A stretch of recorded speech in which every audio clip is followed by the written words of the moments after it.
Қайырлы күн, қадірлі қонақтар, құрметті оқырмандар. Ауған жерінен кеңес әскерлерінің шығарылған күніне орай Ауған соғысы ұмытылмас тағдырлар атты кездесу кешіне қош келдіңіздер.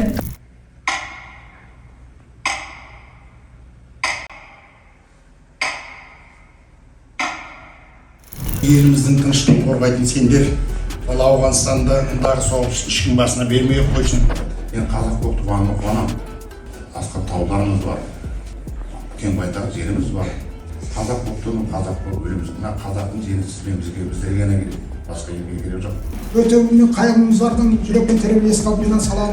Арыстар қалды Ауғанда, жете алмай асқақ арманға. Еңбегінің ардагерлерін еске алып қоймаңдар ескершін барғанда. Азаматтар ең арыстан жүрек асымен, тағдырлардың тең бол Ауған тасымен. Ерліктерін, өрліктерін олардың енді жоғалмай көзін жасымен.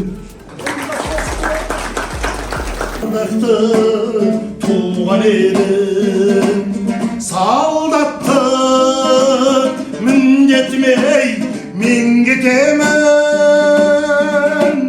Қош бол, қадірлі ата, жанашым, шығарып салды олар жан баласын.